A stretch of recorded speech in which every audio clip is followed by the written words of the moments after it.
আমরা 230ও পেয়ে যেতে পারি, 226 ক্রস করবো 2026-এ। বিজেপি এত করেও মানুষের অধিকার থেকে মানুষকে বঞ্চিত করতে পারলো না।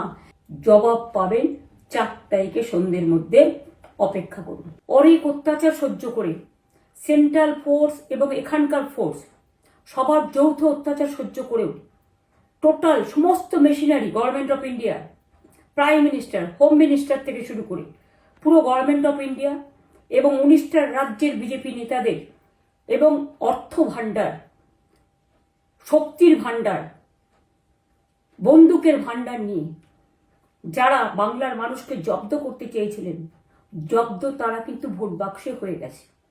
আমি আপনাদের নিশ্চিন্ত করে বলতে চাই, যেটা টিভিতে দেখাচ্ছে এটা বিজেপি অফিস থেকে কালকে বেলা 1:08 সার্কুলেট করেছে এবং টাকা দিয়ে বলেছে যাতে এটা দেখানো হয়। তার কারণ হচ্ছে আমার কাছে স্পেসিফিক ইনফরমেশন এসছে 1:08, আমি কোনো একটা প্রেস মিডিয়ার থ্রুতে পেয়েছি এবং সেই ইনফরমেশনে দেখা যাচ্ছে তারা পরিষ্কার বলছে ফোর্সফুলি তোমায় করতে হবে, এটা তোমাকে এর মধ্যে যাওয়া যাবে না। কারণটা আসলে জানেন আপনারা, আমরা 230ও পেয়ে যেতে পারি, 226 ক্রস করবো 2026-এ। মানুষ যে বিপুলভাবে ভোট দিয়েছে, আমার তাদের প্রতি পুরো ভরসা, বিশ্বাস, আস্থা আছে। এবং ওরা কালকে এটা করিয়েছে প্রেসকে দিয়ে, তার কারণ গদি মিডিয়াকে দিয়ে, তার কারণ হচ্ছে ওরা তো আপনারা জানেন ইডি, সিবিআই, ইনকাম ট্যাক্স সবাইকেই চমকায় এবং সেন্ট্রাল ফোর্স যে ব্যবহার কাল করেছে এবং তাতে যে নতুন পুলিশগুলো অ্যাপয়েন্টমেন্ট হয়েছিল যারা আমার হাতে ছিল না, তারা ভীষণ মেয়েদের মেরেছে, বাচ্চাদের মেরেছে।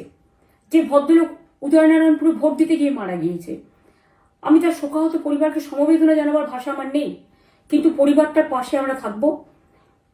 এবং যে তৃণমূল কংগ্রেস কর্মীরা এমনকি সাংবাদিকদেরও মেরেছে, আমি যেখানে ছিলাম ভবানীপুরে চক্রবেড়িয়ায়, আমি বাচ্চাদেরও মেরেছে, মহিলাদেরও মেরেছে, একতরফা মেরেছেন। যাদের তৃণমূল কংগ্রেসরা জীবন দিয়ে লড়াই করেছেন, মার খেয়েছেন, তবুও তারা এলাকা ছেড়ে যাননি। অনেককে ইচ্ছে করে অ্যারেস্টও করা হয়েছে যাতে তারা এজেন্ট হিসেবে কাজ করতে না পারে। বিশেষ করে ভাটপাড়া, জগদ্দল, নোয়াপাড়া, এরকম অনেকগুলো জায়গা আছে। এমনকি আমাদের এখানেও ভবানীপুরে সারা রাত ধরে রেড হয়েছে। আমি সারা রাত 2 দিন ধরে দুরাত ঘুমাইনি। তাই আপনাদের কাছে বলবো, ওটা বিজেপির চক্রান্ত এবং বিজেপি এত করেও মানুষের অধিকার থেকে মানুষকে বঞ্চিত করতে পারলো না এবং তাই বিজেপি শেষ খেলাটা খেলেছে প্রেসকে দিয়ে, যাতে উল্টো পাল্টা বলে আমাদের মনোবলটা, কর্মীদের ভেঙে যায়, মানুষের মনোবল ভেঙে যায়। সবাইকে বলবো, নিজেরা ক্যান্ডিডেটরা পাহারা দিন। দিনের বেলায় কর্মীদের রাখুন, রাতের বেলায় নিজেরা থাকুন, পাহারা দিন। আমি যদি পাহারা দিতে পারি, আপনারাও পাহারা দিতে পারেন। রাত জাগুন, সকালে এসে অন্য টিমকে হ্যান্ড ওভার করে তবে ঘুমবেন। তার কারণ এই সময় ওরা ইভিএম মেশিন যখন কাউন্টিং হল থেকে, যখন মানে যেখানে স্টোর করা হয়েছে সেখান থেকে যখন কাউন্টিং হলে নিয়ে যাবে, তখন কিন্তু মেশিন বদলে দেওয়ার সম্ভাবনা ওরা প্ল্যান করেছে। সুতরাং নজর রাখতে হবে যাতে কোনো রকম নেগলিজেন্স না হয়, অবহেলা করবেন না।